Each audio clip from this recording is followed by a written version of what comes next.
The rain had already softened the ground into black paste by the time the last of the farmers arrived.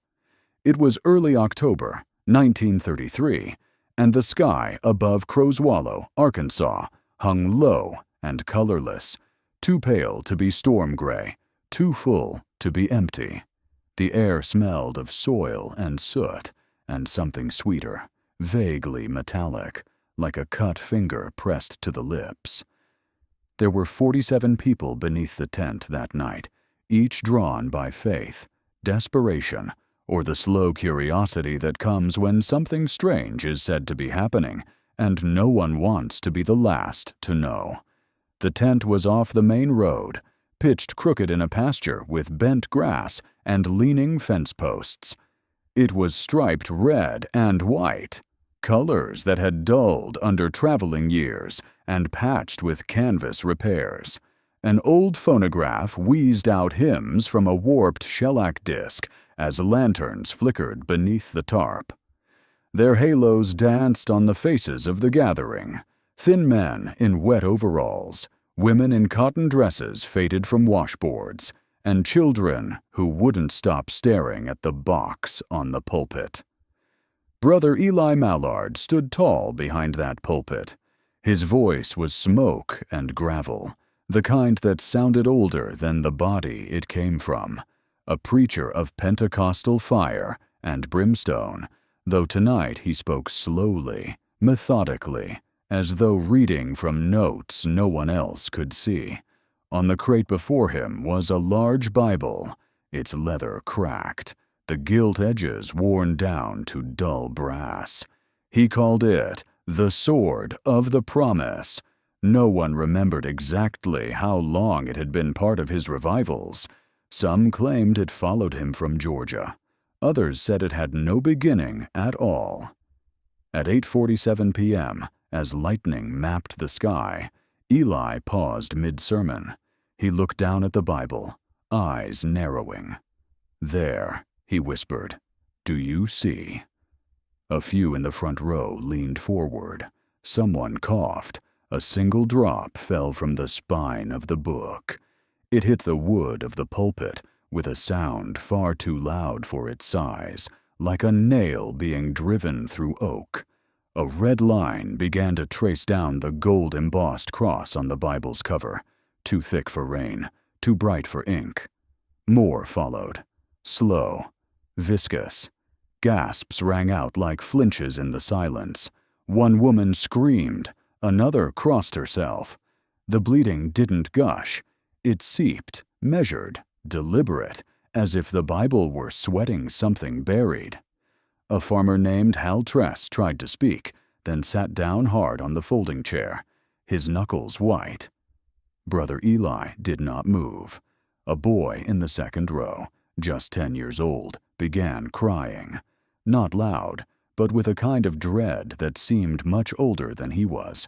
Witnesses would later disagree on details.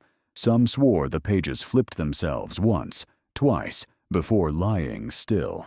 Others insisted a humming sound rose from the earth, though no one could agree on the note. One woman said she saw a hand beneath the pulpit, writhing like it had roots. No one touched the book. Sheriff Derlin Holt was called by someone from the back row, and he arrived in a soaked slicker 20 minutes later, dragging in mud with every step. He cleared the tent with practiced authority, though no one fought him. He stared at the Bible for a long while before lifting the edge of one damp page with a pencil. "Still bleedin'," he said to no one. The rain had stopped by then, but no one could remember when.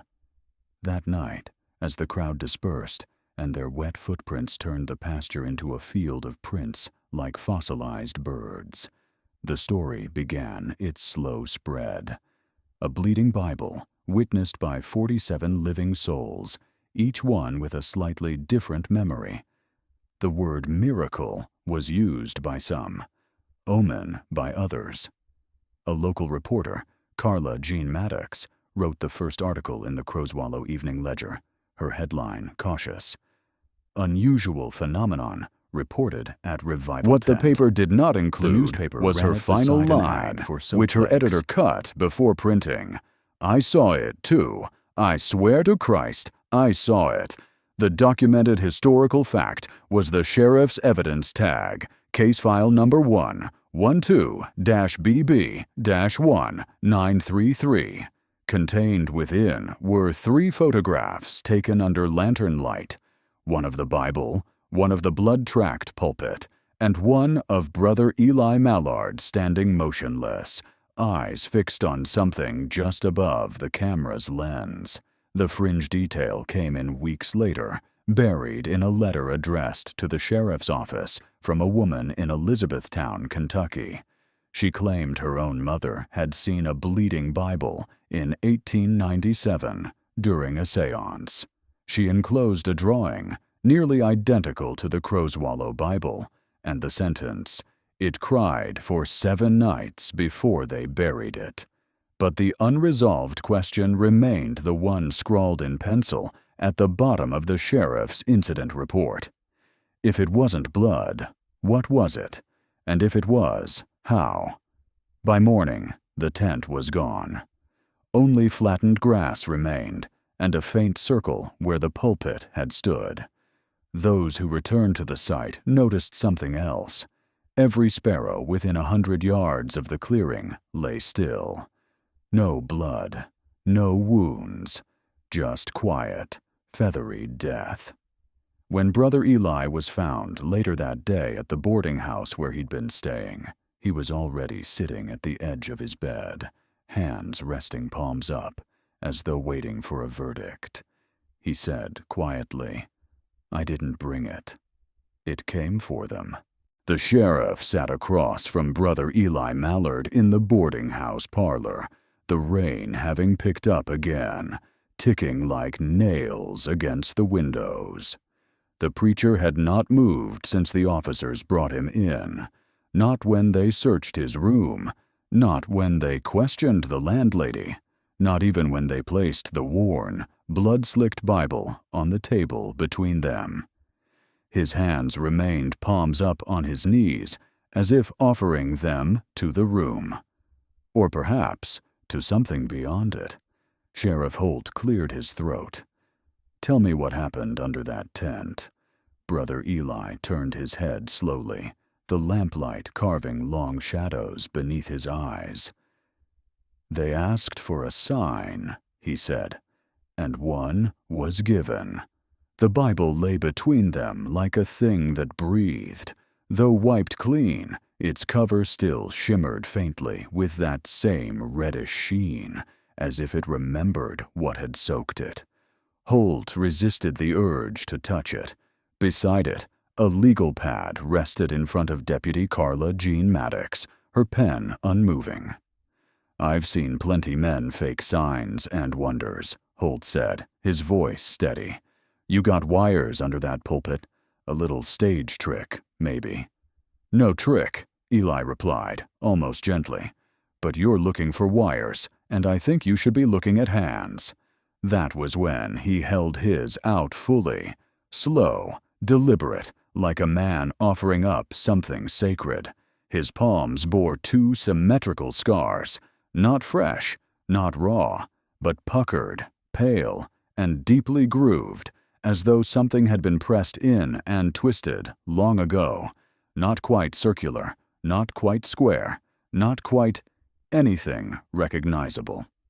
"What's that?" Holt asked, unsettled despite himself. "The mark of agreement," Eli said, "made when I accepted what I did not understand. Historical record from that interview confirms the scars. A sketch of the hands was included in the county's files, crudely drawn by Carla Maddox when the deputy's camera jammed twice in a row. She later noted in the margins that the scars were cool to the touch and seemed not fully healed, despite being years old. The room had gone cold, she wrote, like something had stepped through it.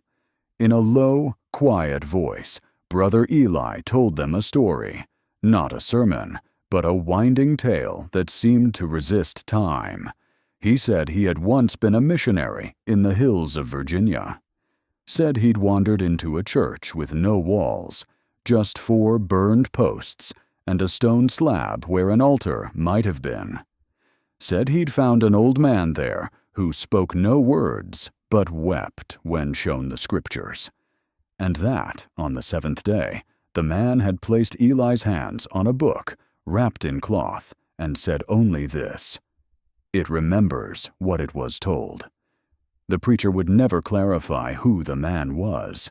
He gave no name. The sheriff pressed harder, trying to anchor Eli's tale to something verifiable, but all that came were riddles. "When you put your blood in the Word," Eli murmured, "sometimes it gives something back." Deputy Maddox grew pale.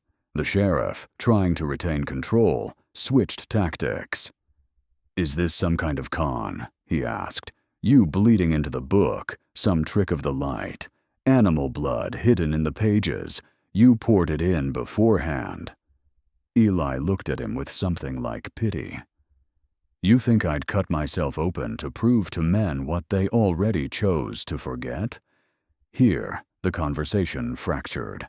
Sheriff Holt wrote that Eli's gaze went somewhere else, and his voice became so soft it was almost trance-like. "It never bled for me," Eli whispered. "It waited, it watched, then it bled when they came, when all 47 eyes were turned toward it. That's the price. It doesn't perform. It remembers." Unsettled, the sheriff had the Bible locked in an evidence locker at the station house under double key. Eli was released shortly after, not charged with a crime, only cited for failure to register the tent assembly, an administrative note barely enforced in small counties. The boarding house matron, Mrs. Ruth Dovely, gave her own report later that week. She described Eli as quiet, but not unkind, someone who read late into the night, always with the same Bible on his lap. She also mentioned, reluctantly, that she once caught him murmuring in another language, not Latin, not Hebrew. "Something older," she said, and it didn't sound like praying. Fringe reports followed. A retired rail worker named Josiah Dent wrote to the sheriff's office claiming he'd seen scars like Eli's once, during the war. He said a Belgian monk at a ruined monastery bore the same marks and told stories of a book that remembered its readers. No corroboration was ever found. The monastery in question had no surviving records post-1915. And still, the question lingered, even among skeptics. Why did the book bleed only in front of a crowd? Why then? Was it spontaneous or summoned? Scholars later combing the sheriff's report found something odd buried in the witness list. 47 names were documented, each assigned a statement. But 2 statements, numbers 22 and 41, were blank. No testimony, just names, Letty Greystone and Wendell Drix. Neither ever came forward again. Letty was never found. Wendell left Arkansas within days. An inquiry to a broader theological board brought a response from Dr. Ivo Bartram of the American Institute for Biblical Anomalies, a now-defunct fringe collective. Bartram's response read, "There are stories in Eastern Europe, Moldova, Galicia, parts of Transylvania, of Bibliae Rubrae, the Red Bibles, books that bleed in times of collective spiritual contradiction, not to warn, not to punish, but to reveal. These texts are said to show what they cannot say, often at personal cost. That letter was filed, but never published. By winter, Brother Eli Mallard had left town. The boarding house room he vacated was found in perfect order, except for one thing. On the mirror above the wash basin, written in what appeared to be chalk or bone dust, was a single phrase. I never read it aloud. Sheriff Holt returned to the tent site alone. The sky had cleared, but the ground remained sponge-soft, patched with dew, and the scars of last week's footprints now crusted into memory. He stood there for a long while, cap in hand, turning slow circles where the pulpit had once been. No trace of blood remained, not on the grass, not in the soil, not in the air. Just that eerie stillness, like the whole place was holding breath. It was Holt who noticed the salt first. At the very center of the clearing, where the pulpit had stood, the earth was etched, not deeply, just a faint line of white. He knelt and touched it with the tip of his finger. Grains clung to his skin, not chalk, not paint, salt. Around it, fragments of blackened residue formed uneven rings, some broken, some whole. He fetched Deputy Maddox from the station house. Together, they lifted a rotting plank left behind near the tent perimeter. Beneath it, hidden in the pressed grass, lay more salt. A full ring, maybe 3 feet wide, partially smudged, but unmistakable. Inside it, the ashes were thicker. Maddox scraped some into a tin, saying little. Later analysis at a state university lab confirmed the sample was sodium chloride and burned animal matter, most likely lamb bone and feathers, species undetermined. Ritual residue, one report labeled it. Another wrote, unclear origin, possible cultic pattern. The conclusion was inconclusive. They found 7 such rings beneath where the tent had been. No mention had been made of them by the tent crew, which had vanished just as quickly as Eli had. Maddox tracked the revival's previous stops, 3 towns over the past 6 months. In 2 of them, unusual phenomena had been reported. In one, a rain of frogs. In the other, a bell that rang by itself for an hour straight. No churchmen present. Neither town had kept records. Both churches were now empty. The symbols didn't match any known denomination. Carla, frustrated and tired, took the salt circles to an Episcopalian rector in nearby Van Dorn. He studied her sketches in silence, then looked up with a pale expression. "I've only seen one of these before," he said, "in an 18th century grimoire kept at St. Cyprian's in London. It was described as a containment ward, something to keep a presence inside, not out." "Presence?" she asked. He tapped the inner circle. "Not demonic, not divine either. Something old, pre-covenant." Back in Crowswallow, the townspeople grew restless. A rumor began to spread, small at first, but persistent, that the revival hadn't just brought the bleeding Bible, but something else, that the preacher had awakened something beneath the earth. Dogs began barking at night, all facing east. A schoolteacher claimed her youngest pupils had started humming the same tune in class, though none knew the words. Some said the sparrows had returned, and then vanished again. At the Baptist church downtown, attendance doubled, then halved. The pastor began ending services early, refusing to speak of that tent business. Yet he was seen one night walking to the old field, clutching his own Bible so tightly that the leather cracked in his hands.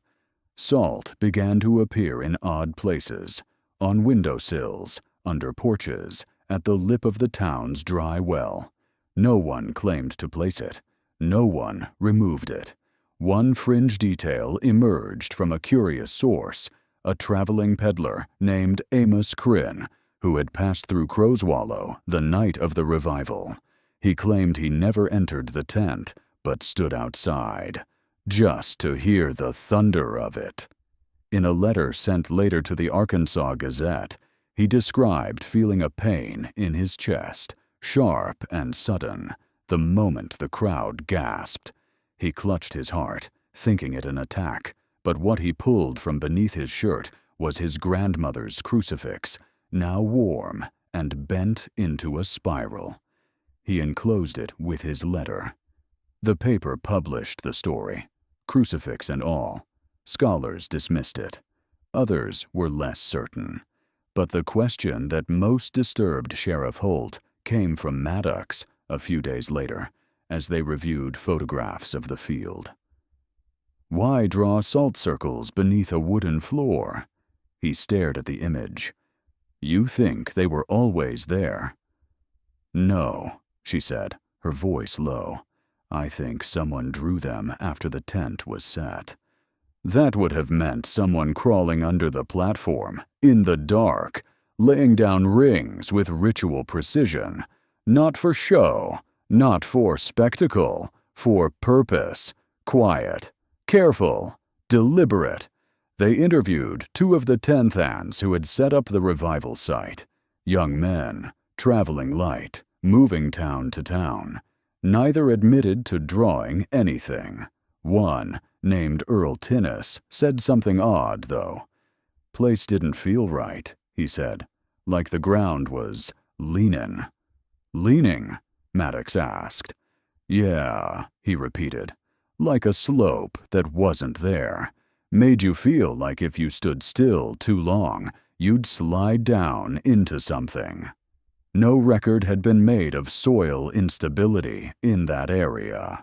In a final attempt to understand the design of the circles, Maddox consulted a retired occultist, Dr. Silas Rood, who had once cataloged protective symbols used in American frontier superstitions. He examined her rubbings and sketches under magnification for several minutes, then said, "These are containment glyphs, but not to trap a spirit. They were built to contain a memory." She blinked. "How do you contain memory?" He smiled, bleak. "The same way you salt meat. You keep it from spoiling." The Bible remained locked in the evidence cabinet, but its presence stretched like a shadow over the town. And from the field where the tent once stood, new grass refused to grow. Even into spring, the shape of the platform lingered in the soil, a ghost of geometry. And at the center, where the first drop had fallen, the dirt darkened during rainfall. Not blood, not quite, just a reminder, something remembered. The evidence cabinet at the Crowswallow station house sat behind 2 locks and one small window smeared with the fingerprints of decades. Inside, the Bible lay undisturbed atop a muslin cloth, as if it might corrode the shelf if left bare. Sheriff Holt kept the keys on a ring separate from his duty belt, worn around his neck under his shirt. He never explained why. But by late November, strange things began to happen at the station. It started with the clock above the bullpen, an old Seth Thomas regulator, ticking since the building was raised in 1906. It stopped, rewound, it stopped again, then restarted, ticking backward. The town's only electrician examined it and found nothing faulty, no sign of short or dust. But when he reached toward the pendulum to restart it, he drew back suddenly. "Felt like I put my hand in cold smoke," he muttered, eyes wide. "Something touched me first." 3 days later, Deputy Maddox returned from lunch to find her notes on the Bible case scattered across her desk. Not rifled, laid out, as if examined by someone with care. Her journal, kept locked in the bottom drawer, was open to a page she didn't remember writing. In rough pencil strokes, a phrase had been scrawled across a clean sheet. "Speak it 3 times, and it will know your voice." She didn't speak it. Neither did Holt. But they both stopped using that evidence cabinet for anything else. Officially, no motion was made to investigate the Bible further, but unofficially, Maddox sent a copy of her findings to a professor she had once studied under, a linguist and folklorist named Doctor. Alma Fersch in Baton Rouge. Dr. Fersch was known for her work on vocal architecture, the theory that some spoken patterns could alter the perception of space or thin the walls between memory and moment. Fersch replied in a terse letter. The phrase, "it will know your voice," appears in texts tied to the Turonian cults of northern Gaul, particularly those who believed that speech itself bore weight upon matter. Be wary of triadic invocation. 3 is not a holy number. It is a binding number. Maddox burned the letter that same evening. 1 week later, the Bible began to hum. It started at 3:13 a.m. when the station was nearly empty. Night Deputy Ross, an ex-Marine who claimed never to fear anything, described the sound as like a hive of bees, only underwater. The cabinet vibrated just enough to rattle the metal shelf. The Bible itself never moved. Its pages stayed still. But the hum grew louder each night, always around the same hour, always lasting 13 minutes. It was recorded once on a reel-to-reel machine, though the playback yielded only silence. By December, the sheriff convened a closed-door meeting with the mayor, the town council, and the Reverend of Crow's Wallow First Baptist. No minutes were kept. The next day, a motion was passed. The Bible would be sealed permanently in a lead-lined lockbox and placed in the old courthouse vault, built in 1881 and long since disused. They agreed it would remain there unless federal authorities intervened. But something stopped them. That night, as the locksmith prepared the case, he found the lid box scorched inside. The lining had warped, as if heated from within. A faint, charred handprint marked the underside of the lid, not human in proportion, longer, narrower, and with an odd curvature to the fingers. The project was abandoned. The vault remained empty. From that point forward, no one in town referred to the book directly.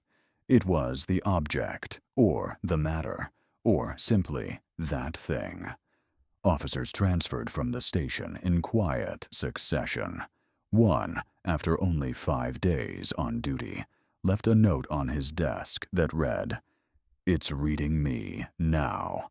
A fringe theory began to emerge in outsider circles, small newsletters, esoteric bulletins. One such publication, the Hemera Index, published a brief article titled, "The Book That Eats Names."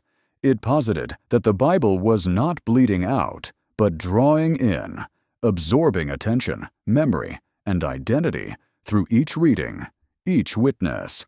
The theory referenced an obscure Eastern European tale about a cursed missile that turned the reader into scripture, line by line, until their voice vanished. The article was banned from reprinting after the editor went missing. Still, in Crow's Wallow, the object remained. One documented fact in the town's records emerged amid the tension: a census error. The county ledger, updated annually by a clerk named Dorothy Raines, showed a new line under residence, one that no one remembered entering. E. Mallard, age. Occupation, listener. No address listed, no trace found in town. The line was erased, but reappeared each time the book was handled. Finally, Raines stopped updating that section altogether. As winter deepened, so did the silence. Snow fell on Crow's Wallow in mid-December, a rarity, and with it came a second change. The air in the station thickened. Objects left near the evidence cabinet developed condensation, even with no heat running. A single nail, embedded in the floor in front of the cabinet, rusted in the shape of a curve. Not a spiral, not quite, but something like a shepherd's crook turned inward. Visitors to the station noted a strange echo in the room. Some described the sense of being watched from below. Others felt as though their breath hung too long in the air. Sheriff Holt took to sleeping in his office. He kept the cabinet covered with a sheet, then two. Eventually, he built a wooden case around it, a plain box, unmarked. He stopped writing reports, stopped answering letters from the state. At night, he could sometimes be heard whispering something rhythmic, though no words could be made out.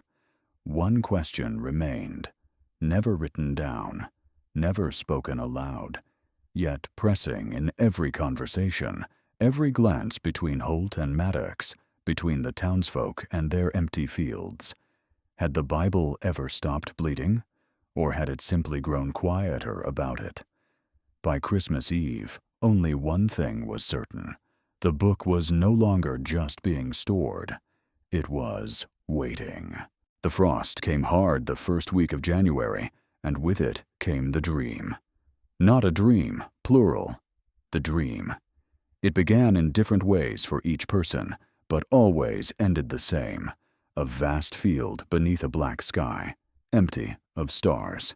The ground was marked with shapes, rings, spirals, twisting lines, but they shifted as one watched, like wind pushing ink across parchment.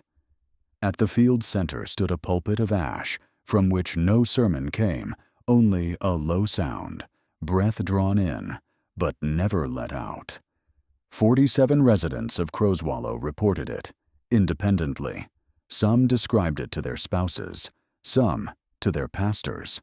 Most didn't speak of it at all, yet the details were consistent, right down to the final moment, when the dreamer's feet turned to salt and the horizon began to lean.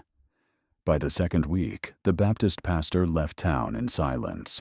His house remained unlocked. His Bible, strangely, was missing.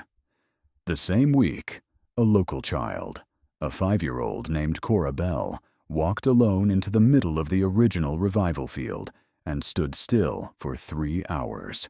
Her parents found her just before dusk, unmoving, eyes open but unblinking. "What were you doing, baby?" her mother asked, holding her face. "I was learning the words," Cora said. From whom, she never said. She never spoke again. At the town library, Maddox found an old surveyor's map tucked into a misplaced volume on native trails of Arkansas. It dated back to 1880, yet someone had scrawled, in red pencil, a note across the bottom margin. Before the town, it was a crossing place. Holt cross-referenced the land title for the revival field. It had changed hands 17 times in 50 years. Odd for a pasture with poor soil and no water rights. More unusual still, 5 of those owners had died under unexplained circumstances. One had disappeared entirely, leaving behind only a single boot in the middle of the field. The boot, the record stated, was warm to the touch, though the body was never found. A third-party researcher, an archivist from Little Rock named Harriet Venn, offered to assist Maddox in her search. She had experience with problem sites, as she called them, having once cataloged a cursed well in Tennessee. After reviewing the field's history and the reports surrounding the tent revival, she gave a grim assessment. "This isn't a haunting," she said. "It's an echo." "What kind of echo?" Maddox asked. Venn looked to the north wall of the station, as if listening. "Of something that hasn't finished happening." That fringe notion, of time not as line, but spiral, gained traction in the minds of those still willing to think about it. Some residents left town entirely. Others stopped attending church, citing an indistinct fatigue. A hush fell over the local bars and cafes, where conversations dulled and eyes grew wary. Even dogs, once loud at night, became quiet. A strange calm overtook them, as if they, too, were listening. Then came the second incident. It occurred during a meeting of the town council. A routine session, zoning, budget allocations, until a junior clerk opened the floor for new business. From the back, a man no one recognized stood up. He held no papers, wore no coat despite the cold. He said only one thing: "The book is not closed." Mayor Eberly asked him to clarify, but the man did not respond. He simply stepped forward, reached into his shirt, and pulled from his chest, not his pocket, a scrap of parchment. His skin parted like cloth.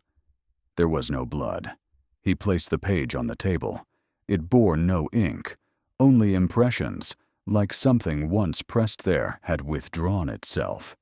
The man sat down and vanished, literally, according to 3 witnesses.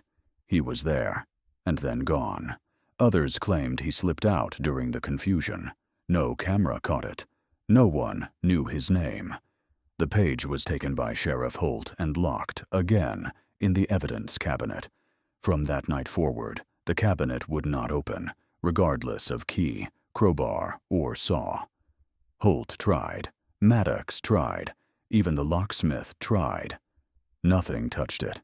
The wood grew hot when forced, cold when ignored. Eventually, they let it be.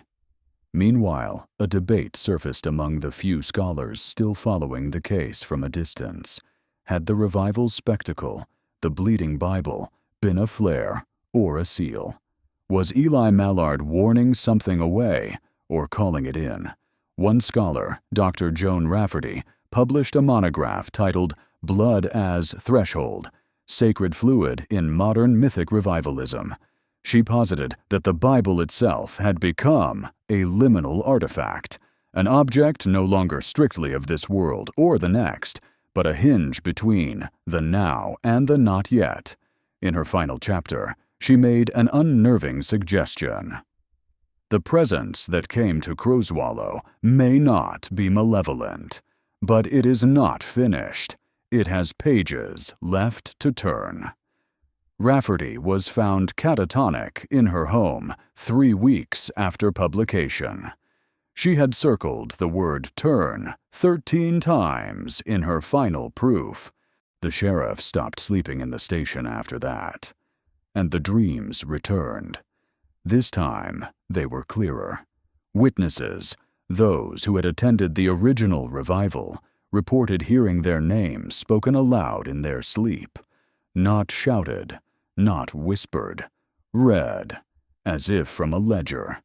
One woman woke screaming, claiming that her name had been struck out mid-dream, followed by the sound of a gavel.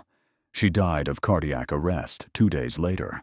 Of the 47 original witnesses, 6 were now dead, 5 unaccounted for, and 8 institutionalized. One left a final note, scrawled onto the inside of her medicine cabinet in lipstick. Only the unwritten are safe. Maddox began keeping her journal in pencil, and at the field, the snow did something unnatural. It did not accumulate, not a flake stayed, as if the land refused to be covered. Come February, the sparrows returned, not in flight, not in song, but laid out across the school roof, 34 of them, wings folded, eyes open, perfectly preserved, perfectly still, no signs of trauma. Just set, as if chosen for arrangement. The janitor who discovered them said only this: they were looking up, every one of them. By March, the town of Crowswallow had gone quiet in ways that language could not quite hold. Not just silent, but listening, as though some ancient pact had been made between the earth and whatever lay beneath it. People walked slower. Doors were closed with care.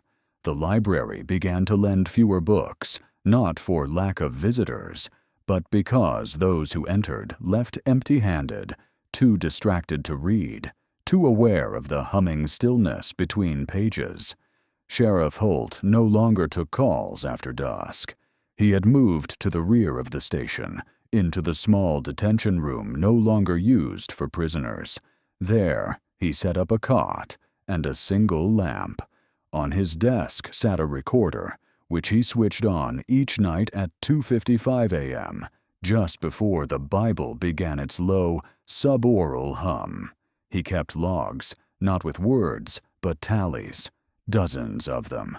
Sometimes the marks were short, other times they curved. No pattern ever matched the last. Maddox, for her part, continued her research, though it no longer resembled investigation. It was more like divining, a slow circling of signs, impressions, marginalia, footnotes. Her notes no longer made sense to outsiders. They were filled with phrases like negative scripture, self-erasing liturgy, and syllables that resist echo. But it was something else that forced her hand. The tape. It arrived in early April in an unmarked envelope, slipped through the mail slot of her apartment. No address, no return, just a cassette labeled Mallard, third service, unedited. She did not remember there being a third service. She remembered only the one, the tent, the bleeding book.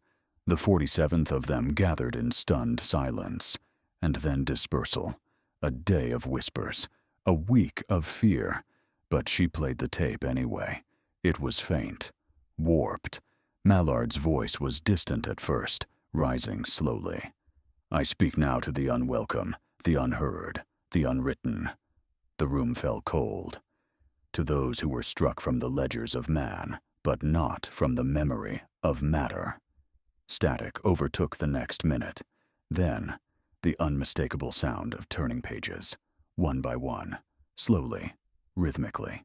And then, a voice not Mallard's, low, unnatural, not in English, not in any known tongue. It spoke through the tape, not on it, reverberating behind Mallard's words, matching pitch, but not meaning.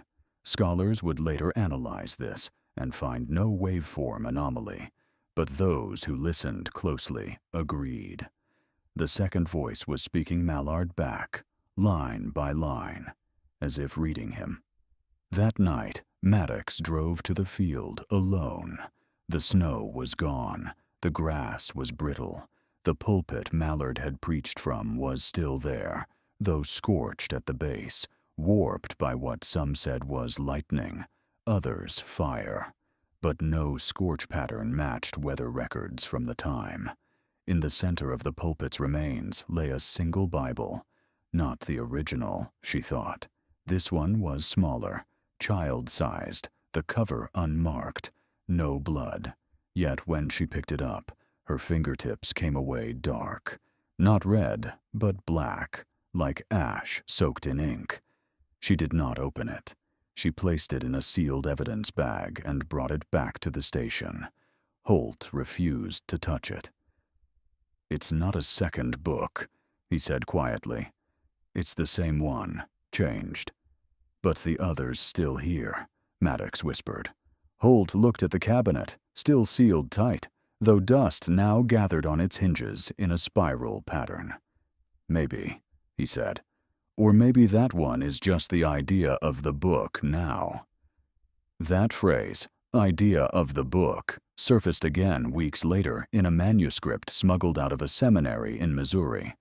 The author, anonymous, had been part of a splinter group known as the Unread Church, which believed salvation came not through Scripture, but through the refusal to write it down. They held that the divine could only be preserved in the spaces between words, that once codified, holiness calcified. The manuscript included a theory that the Crowswallow Bible had not bled because it was holy, but because it was becoming too real. So real, in fact, that it strained the bounds of its own medium. When Scripture approaches density, the text read, it pushes out its own ink. That is the beginning of reading in reverse, when meaning drips backward through time. Scholars dismissed the idea as mystical nonsense, but Maddox circled the phrase, reading in reverse. That week, the cabinet door unlatched on its own. No sound, no creak. Simply open. Inside, the Bible was gone. In its place, a single strip of paper, a verse, but not from any known edition. And lo, the Lamb did speak in silence, and its silence was numbered. No chapter, no book, no notation, just the sentence. They checked the surveillance footage. The cabinet had not been touched in over a week. The video showed no one approaching it. Yet in one frame, at precisely 3:13 a.m., the screen went black for 13 seconds. When it returned, the cabinet stood ajar. The air smelled faintly of burnt cedar. There was no smoke, no scorch. Still, Holt ordered the room sealed. He and Maddox moved the remaining contents of the evidence room into the cellar. What little remained, they burned, not out of malice, but exhaustion, as if making space for something they could no longer name. And in the days that followed, the dreams changed. Now the field was full, not of people, but of voices, disembodied, reciting, repeating, reforming, as if scripture were still being written, not by hand, but by memory, a field of readers without eyes, a pulpit without speaker, a book without end. The 47 who had once borne witness. Their names began to fade from local records, town rolls, school registries, church logs, not all at once, slowly, selectively. Even gravestones dulled at the edges, the names worn to smoothness despite no passage of time. When Maddox called the county clerk to report the loss, she was told, "There was never anyone by that name here." "But I was there," Maddox said. The voice on the other end was silent a long time before answering. "Then maybe it's reading you now." It fell with no rhythm, as if poured by a hand that did not understand gravity. It pooled in unnatural places, high ground, dry basements, the flat of open palms. No flooding, not in the normal sense. Yet everywhere it touched, it left behind a residue. Not mud, not soot, but something liminal. A texture that was not wet, not dry, but undecided. And the Bible returned, not in the cabinet, which now sat locked again, warm to the touch. Not in the pulpit, now overgrown with creeping moss, but in the dreams. This time, every survivor of the revival saw it. A thin book, smaller than they remembered, hovering, always just out of reach. Its pages turned inward, folding upon themselves like a paper lung. Each page bore not text, but mirrored impressions, script so dense it refused reflection. One dreamer, Del Hawkins, described the book's voice as a tide turned to whisper. "It was reading me, from the inside," he said, weeping. "It knew things I'd never said out loud." He died 2 days later. The autopsy showed a total collapse of the soft palate, an occurrence medical staff couldn't explain. There was no trauma, just absence. His final words, recorded by a nurse on duty. The pages were teeth. In town, records continued to disappear. Birth certificates warped, signatures vanished, marriage licenses rendered illegible. Local historian Ida Klein returned from her morning walk to find her house stripped of every written document, notes, diaries, tax forms, all gone. In their place, a single envelope containing a torn index card, written on it in fading pencil. No more authors. Then came the fog. It rolled in from the east, not from the mountains, but through the soil. Thick, unbroken, and utterly quiet. No birds, no wind, just the sound of leaves shifting without breeze. The fog did not smell of water or earth, but of warm paper. And through it, people began hearing voices. Not conversations, not calls, just the slow recitation of names, some theirs, some not.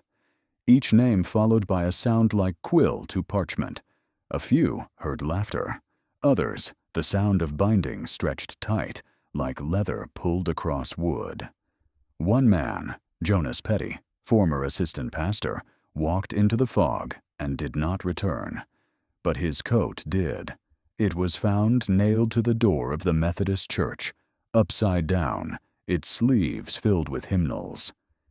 Every page of every book was blank. Inside the pocket, a child's drawing, crude and stained. It showed a black book in a field, with figures kneeling before it. The figures had no faces. The drawing was unsigned, save for one phrase, written at the bottom in reverse script. It learns by looking. Maddox began keeping her notes in mirror writing, convinced the book could only read from left to right. She removed all printed material from her home, switched to clay tablets, then chalkboards, then, at last, to silence. Holt went further. He stopped speaking entirely. His last words were to Maddox, "If it can hear us, maybe it can finish us." Then, nothing. He communicated only through gestures, short scrawls on birch bark, and, eventually, not at all.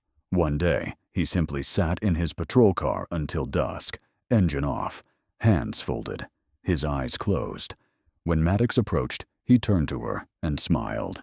In his mouth, no tongue, only paper. They hospitalized him, but no records remain. The hospital claims he never arrived. Some said the field was expanding, not physically, but in influence. That anywhere the book had been seen, even in dreams, was now a page itself. That all of Crowswallow was being rewritten, and rewritten wrong. Take the children. 2 boys, age 8 and 9, were found in the elementary school gym, drawing symbols on the floor in sidewalk chalk. Not pentagrams, not runes, but glyphs from no known system, crooked spirals, nested angles, crosses that bent in on themselves. Asked what they were doing, they said only, practicing the folds. The symbols matched those found burned into the underside of the pulpit Mallard once stood upon. Symbols never publicized, never published. Someone, or something, was teaching them. Maddox sent scans to Dr. Harriet Venn, now operating out of a private monastery archive in New Mexico. Her reply came in a single line. They are not symbols, they are verbs. And beneath it, you have to unremember it. Too late for that. By early June, every clock in town, analog, digital, sundial, began to lose synchronization. Not drift, lose. Minutes vanished, hours stretched. On certain days, the sky shifted color at odd intervals. Gray at noon, rust red at midnight, soft blue before dawn.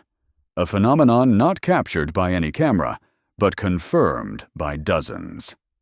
Maddox made a final decision. She would return to the tent, not the memory of it, the sight. Now overtaken by moss, fog, and the quiet hum of insects that only started singing after dark. She brought no camera, no recorder, no paper. Just her presence. The pulpit was gone. In its place, a circle of soil, darker than the rest, still slightly warm despite the cool evening. And at the center, she found what she feared and needed in equal measure. A third Bible, this one bound in what looked like waxed linen, stitched with thread that shimmered in no consistent color. It bore no title, no cross, no mark. Yet when she touched it, her fingertips tingled, as if the nerves themselves were being reorganized. She opened it. Inside, she found no text, only space, blank, endless, living space, as if the book were waiting. And at the bottom of the first page, a sentence written in tight, elegant hand. You are the 48th. She dropped it, and the air turned. Not wind, not sound, but a turning, as of a page unseen, just behind her ear. She did not run, because suddenly she understood. She was not being haunted. She was being read. On the longest day of the year, the church bell rang 13 times. There had been no church for months, not since the congregation dispersed, the pews turned to rot, the altar overtaken by roots from below the floorboards. But still the bell rang. No mechanism, no rope, just sound, deep, slow, solemn, each strike lower than the last, as though tolling through layers of soil. No one saw the bell swing, but all heard it, even those miles away, even those who no longer believed they lived in Crowswallow. Maddox stood at the edge of the field when the last toll echoed out. She counted the seconds between each ring and found none. It was not a series, but a single tone interrupted 13 times. A breath pulled once, released in fragments. That day, the third Bible vanished.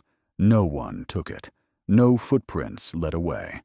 She had buried it herself at the center of the scorched circle, not in reverence, but in defiance, 3 feet deep, wrapped in birch bark, weighted with stone.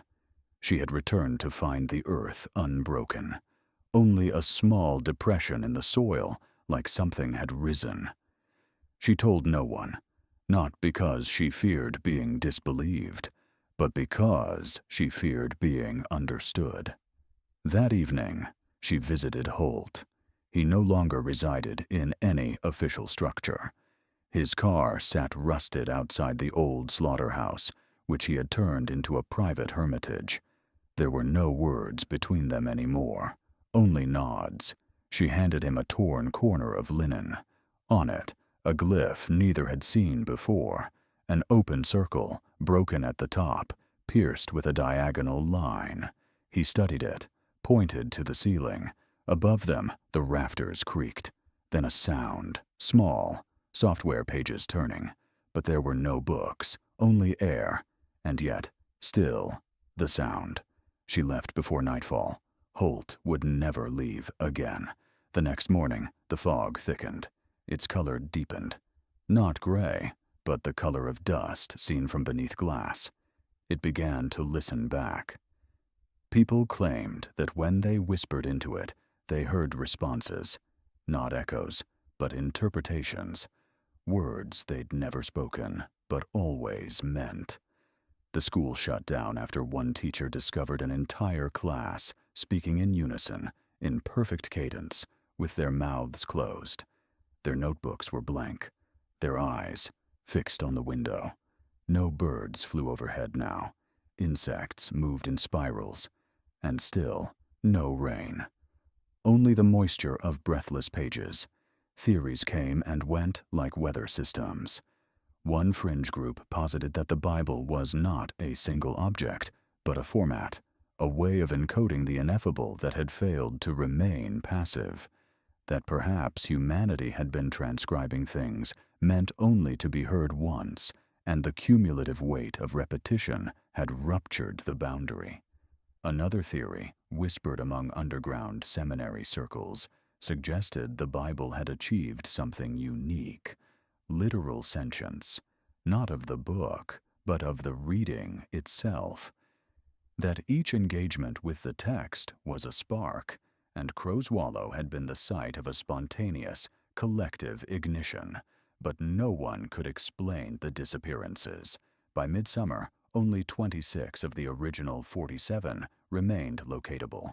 Of those, 4 had gone nonverbal. 3 more reported time loss.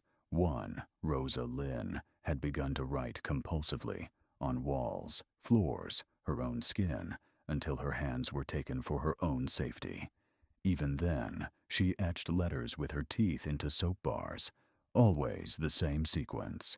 47-1-2-3-5-8-13. The Fibonacci sequence. Why? No one knew. But Maddox noticed something. When mapped against the days since the tent revival, the Fibonacci numbers aligned with each significant anomaly, each bleeding, each reappearance, each tolling bell, a spiral, a pattern of return. She reread her notes, what few remained. Much of it had vanished, not burned, not stolen, just unreadable. Sentences decayed, letters rearranged, some pages physically reversed, the ink now beneath the fibers, like bruises under skin. And still, no one came. The outside world had turned blind to Crowswallow. Phone calls looped, mail routes rerouted, maps blurred. Satellite images showed no such town, and in the place of official acknowledgement, only the murmurs remained. Somewhere in the eastern Midwest, a field that hums, a church with no bell that still rings, a Bible that returns. Maddox's final act was the box. She collected the remaining evidence, transcripts, sketches, ash flakes from the original pulpit, scraps of the second Bible's thread, and the tape, the third service. She sealed them all in a lead-lined box, wrote nothing on it, buried it beneath the concrete foundation of the shuttered post office. No one saw her do it, but 2 days later, a new mailbox appeared beside the field, unpainted, rusted, unattached to any service line. Inside, only one item, a card.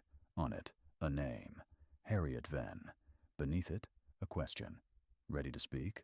Maddox turned her back on it. She knew what the card meant. Not a question for Venn. A prompt. Not a request to testify. A signal. The Bible, that first one, that bleeding book, had not been an object. It had been a chapter, an early draft of something still writing itself, something recursive, parasitic, liturgical, without source. And now it was looking for its next reader. Or maybe its next writer. The line was thinning, the difference between being inspired and being written. At 3:17 a.m. on the second Sunday of July, a broadcast signal cut into 3 local AM radio stations across a 20-mile radius of Crowswallow. No station admitted fault, no transmitter logged interference. But it happened. The interruption lasted exactly 47 seconds.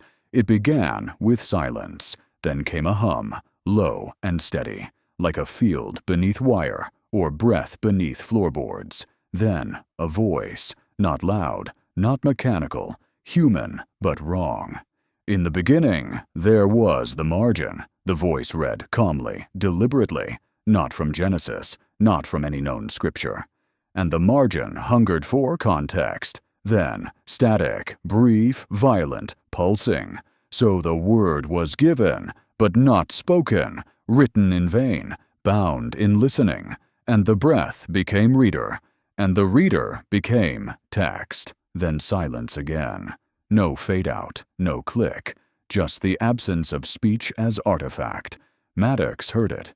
She was already awake, sitting on her porch, watching the fog settle backward, as if being unwound. She didn't move. She didn't write it down. She just listened. The voice was Mallard's, or rather, it used his cadence, his lilt, his pauses, but the content was unfamiliar, rehearsed, yet improvisational, as though the Bible had learned not just to speak, but to compose.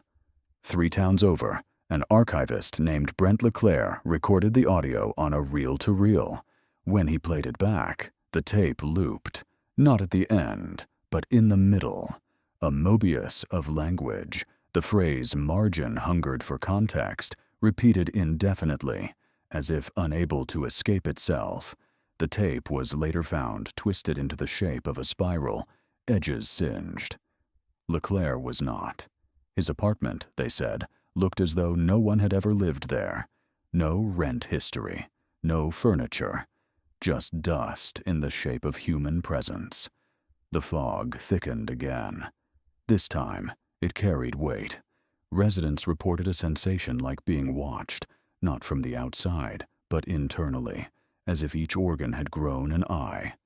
Trees leaned inward, doors stuck shut, windows refused to reflect. And then, the writing returned. On street signs, on the sides of grain silos, on the bell itself, now visibly rusted through, but covered in fresh script. The language was unknown, but repeated glyphs, circle with line, the spiraled fold, the nested cross, returned with consistency. Dr. Harriet Venn, now working out of a subterranean archive in Taos, received rubbings of the glyphs. Her team spent 4 days cross-referencing. Their conclusion: the symbols formed not language, but breath patterns. Instructions not for reading. This is not a message. It's a lung. In her Maddox felt the pull again. Not to return to the tent site. It no longer existed, swallowed entirely by marsh and overgrowth. But to the memory of it. The space where the revival had taken place was now untraceable on foot. No roads led there. Compasses spun. GPS went dark. But those who had been there remembered. And memory, it seemed, was now geography. She walked north, then east, then closed her eyes and turned 3 times. When she opened them, she stood at the center. Not of a clearing, but of a page. The ground beneath her was too flat, the trees too evenly spaced. Above, the clouds bent in unnatural symmetry, as if watching from both sides. There, half buried in the moss, was the 4th Bible. It had no binding, no pages, only a spine made of braided hair, and a cover composed of scar tissue, not flesh, but mimicry. When she touched it, there was no sensation, just the sound of something opening behind her eyes. And then, as always, a sentence. This time, not on the first page, but within her own voice. "You are already inside." She did not scream. She closed the book. And when she turned to leave, she found she could no longer remember which way was away. Elsewhere, others began reporting similar events. A preacher in Virginia found a sermon he never wrote beneath his pillow, signed in his own hand, containing verses that referenced locations in Crowswallow. A nurse in Des Moines woke speaking in mirrored glossolalia, phrases that, when played backwards, formed coherent sermons from the revival's second night. A 9-year-old in Ontario drew the same glyphs in her oatmeal, claiming the folded man had taught her while she slept. All 47 names reappeared, etched onto the walls of the old Crowswallow Town Hall. Each letter formed from fine cuts, not ink. The blood had long dried, but fluoresced under blacklight in the shape of hands. 13 of the names were crossed out. By whom, no one knew. Maddox, watching all this unfold, understood one thing clearly. This was not a haunting. This was a liturgy, a ritual designed to replicate. Not belief, not doctrine, but structure. What had been read once was now reading others. And the book, it no longer needed paper. It had begun to write in context. People, places, time, the world, slowly, folding into scripture. The final signal came not by radio, but by sky. One morning, the sun rose in the west, only in Crowswallow. No cameras captured it, but those who saw it remembered vividly. The light was not orange, but the color of old paper, faintly textured, faintly humming. And then it reversed. Not set, just unrose, as if someone had retracted a sentence mid-syllable. Then silence, total, and for one long minute, everything that could be read, books, signs, tattoos, birthmarks, glowed faintly, and then dimmed, as if the text had made its selection, as if the Bible had decided what came next. In the end, no one found the Bible. It found them. 47 witnesses had become 47 entry points, openings not into knowledge, but into pattern. And patterns, once begun, do not end. They repeat, they deepen, they refine. On the day the final one disappeared, the wind in Crowswallow stopped. Not lessened, stopped. Birds froze in mid-flight. Leaves hung in mid-fall. Even the clouds looked pinned in place, and in that stillness, something turned. Not visibly, not audibly, but unmistakably, like the page of an unseen book, flipped by a reader no longer satisfied with silence. Maddox stood in her doorway when it happened. She had not spoken in days. Her journals remained open, but she no longer wrote. Instead, she traced the same shape over and over into the margins. An open eye, split by a horizontal tear. She remembered her grandfather's words once. The Bible isn't what it says, it's how it says it. And now she understood. The structure, the chapter, the verse, the ritual repetition, was a scaffolding for something older, something embedded not in language, but expectation. Each line invited the next. Each pause was a doorway. In that framework, anything could enter. And something had. That night, Holt's church, abandoned, condemned, glowed with internal fire. Not flames, not heat, but light. A pale yellowish luminescence, like marrow exposed. No one approached, but within a sound emerged, the sound of reading. Dozens of voices, some known, some long gone, each speaking in unison, but not the same words. A fugue of recitations, echoes of the revival, sermons undone and rewritten mid-phrase, names chanted backward, prayers answered in foreign tongues, and over it all, the sound of the bell. 13 tolls, then none. Weeks passed, and Crowswallow did what it had always done. It disappeared. Maps adjusted. Memories blurred. A new bypass was constructed, avoiding the town altogether. It was listed in records as dissolved due to economic downturn. But no one asked what economy. No one asked what was lost, because the name faded too. Crowswallow became a directionless point, an ellipsis in the county registrar, a missing note in hymnals that no one remembered singing. But the book did not fade. It changed, and change is a kind of persistence. 3 years later, a child in Nebraska opened a used Bible found in a hospital waiting room. The margins were filled, not with notes, not with scribbles, but with questions, dozens of them, written in dozens of hands, all in black ink, each addressed to the reader. Are you reading this aloud? Have you been chosen to finish it? Do you remember your name before you read? At the center of the Bible, between Psalms and Proverbs, was a single loose page, no numbering, no header, only one sentence. Let there be margin. The child laughed, but did not tell her parents. Instead, she placed the Bible back on the shelf and waited. In Taos, Harriet Venn received a final envelope. No return address. Inside, a single photo, a grainy image of the original tent revival. In the background, just beyond the firelight, a shape, no face, no body, just a fold in the film that looked like motion mid-prayer. Written on the back, was it ever paper? Maddox was last seen walking into the field, the one that no longer burned, but hummed. She carried no bag, no notebook, just her own hand raised slightly, like a reader seeking permission to speak. She did not return. But some nights, when the fog returns to that nowhere place, you can hear pages, turning, not in wind, not by hand, just turning endlessly, and somewhere in the spiral dark, a question forms, not in English, not aloud, just in meaning, and it waits for anyone willing to read it. Somewhere, in a place you'll never find on maps, there's a book still waiting to be opened. It is not bound in leather, nor printed in ink. It lives beneath the skin of recollection, beneath the floorboards of place.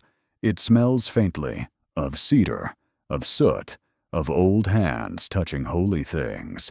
And when you dream, really dream, you sometimes hear it calling, not with words, but with structure.